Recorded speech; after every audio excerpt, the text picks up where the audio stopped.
Lietuvoje seksualinių mažumų teisės užtikrinamos šiek tiek geriau nei daugumoje posovietinių šalių, bet vis dėlto diskriminacija išlieka gerokai didesnė nei vakarų Europoje. Pagal homoseksualų teisės Europoje Lietuva yra arčiau galo. Lyties keitimo įteisinimas – dar viena problema, kurios Lietuva nesugeba įspręsti nuo 2000 metų, kai buvo priimtas civilinis kodeksas, kuriame tokia galimybė numatyta. Tačiau nuostata neveikia, nes nėra priimtų reikiamų įstatymų. Per tą laiką Lietuva pralaimėjo bylą Europos žmogaus teisų teisme, sumokėjo nemažas sumas kompensacijų, bet visi ne vieną kartą Seimui teikti įstatymų projektai buvo atmesti. Kovo 22 vyriausybės sveikatos apsaugos ir teisingumo ministerijoms pavedė iki rugsėjo parengti projektus, kurie įteisintų Lietuvoje lyties keitimą. Praėjus mėnesiui nuo pavedimo, sveikatos apsaugos ministras net nežino, nuo ko pradėti. Seimo sveikatos komiteto pirmininkė mano, kad yra svarbesnių reikalų. Sprendžiant iš kalbų ir darbų, dabar valdančiųjų sveikatos formuotojų galvos apimtos panacėjos nuo visų bėdų – alkoholio draudimo. Geriau išmokėti 40 000 eurų, negu priimti įstatymą, kuris reglamentuotų lyties keitimo tvarką. Tokį kelią pasirinko Lietuva 2007-aisiais pralaimėjusi Europos žmogaus teisų teisme. Šiam pripažinus, jog šio įstatymo nebuvimas pažeidžia translyčių asmenų teisės. Na ir galvojo, kad sumokėjus tos 40 000 eurų, problema kaip ir baigsis. Dėja, problema neišnyko, nes translyčių žmonių yra ne vienas, bet jų yra šiek tiek daugiau, ar ne? Tai situacija, kaip dabar atrodo, yra tai, kad žmonės vyksta į užsienį, atlieka lyties keitimo procedūras, įskaitant operaciją, grįžta čia ir kreipiasi į teismą, prašydami, kad juos įpareigotų, kad teismas įpareigotų civilinę metrikaciją išduoti asmens tapatybės dokumentus. Šalia to, remiantis Europos žmogaus teisų teismo sprendimu, nacionaliniai teismai tokiems žmonėms visą laiką iki šiol priteisdavo neturtinę žalą. Per dešimtmetį Lietuva translyčiams asmenims dėl savo neveiklumo privalėjo sumokėti 1000 eurų. Keliose dešimtyse bylų šalies teismai mažiausią neturtinę žalą įvertino beveik 100 eurų, didžiausia beveik 9000. Dar 2001-aisiais civilinėme kodekse buvo įtvirtinta teisė mediciniškai keisti lytį, bei įrašytas įpareigojimas priimti tą reglamentuojantį įstatymą.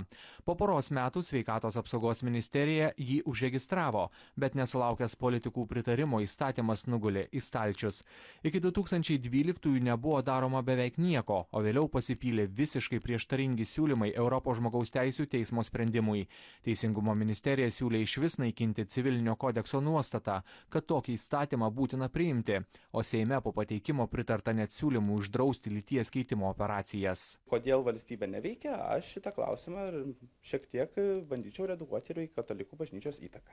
Nes šis klausimas susijęs su lytinė tapatybė yra mūsų bažnyčios hierarchams labai didelis raudonas skuduras.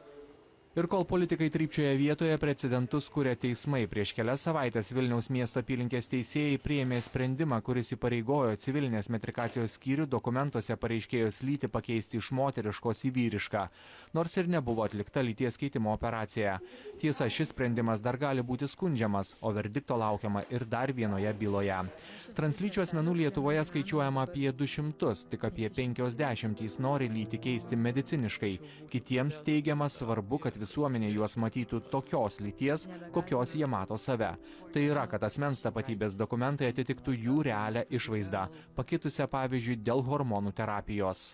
Aš negaliu eiti į tam tikrus tualetus, aš negaliu eiti į tam tikrus persirengimo kambarius, aš negaliu tiesiog parodyti kažkam savo ID, parduotuvį ir taip toliau nepapuolęs į keblią situaciją. Tai yra labai sunku ir manau, kad taip neturėtų būti. Šita sistema, kai asmuo medicininiu būdu pasikeičia lytį vienoje valstybėje ir grįžta namo ir negali tiesiog nuėjęs į civilinės metrikacijos įstaigą pasikeisti dokumentus, jinai nėra teisinga mažiausiai dėl 2 priežasčių.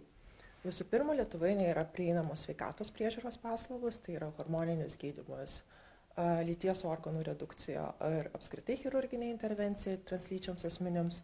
Ir visų antra, ta procedūra, kaip jie keičia dokumentus, jinai neatitinka tarptautinių standartų. Kurie yra labai paprasti, greitai, skaidriai ir prieinamai susitvarkyti asmens dokumentus, o ne kęsti teismų procesus, samdytis advokatus. Vyriausybė praėjusį mėnesį pareigojo sveikatos apsaugos ir teisingumo ministerijas pagaliau padėti tašką. Jos iki rugsėjo turėtų parengti teisės aktus reglamentuojančius lyties keitimo tvarką. Teisingumo ministerija sako laukianti kvietimo iš sveikatos apsaugos ministerijos dėl dalyvavimo darbo grupėje. O šios ministras aiškina, negalintis atsakyti, reikia ar nereikia tokio įstatymo ir nelabai suprantantis vyriausybės paskirtos užduoties. Aš kol kas neturiu atsakymo, kas tikrai ten turi keistis, ar užtenka ministerijos kažkokios tvarkos, kurią reikėtų tvirtinti įgyvendinant vyriausybės pavedimą, ar reikės įstatymus keisti, negalėčiau dabar pasakyti, kas konkrečiai turės būti padaryta. Šiuo metu aš tikrai manau, kad tai nėra prioritetinis klausimas sveikatos apsaugos sistemai. Eilę metų mes gauname priekaištus, kurie tarptautiniuose formatuose, tame tarpe ir nedraugiškos šalys įvardina, kad žiūrėkite, Lietuva pažeidinėja žmogaus teises. Tai dėl to mūsų pozicija yra tokia, kad vyriausybė negali ignoruoti ir nenorime kiekvienais metais aiškintis, siūsti tos pačius tuščius paaiškinimus, dėl ko neįgyvendinam. Vyriausybė parengs įstatymo projektą, o galutinis sprendimas be abejo įstatymų leidėjų rankose. Tačiau ar bus įsiklausyta į premjero žodžius, sveikatos apsaugos ministras kol kas net nežino, ką pasakyti, o jo partijos kolegė, komiteto, kuriame po pateikimo atsidurtų įstatymo projektas, pirmininkė mano, kad tai nėra prioritetas ir operacijos nebūtų saugios pacientams, nes šalies medikams trūksta praktikos. Kol kas realesnis variantas, kad Lietuva ir toliau leisis badoma pirštais dėl žmogaus teisių pažeidimų ir mieliau mokės tūkstantinės baudas, nei priims įstatymą, leidžiantį translyčiams asmenims nesijausti atstumtiems.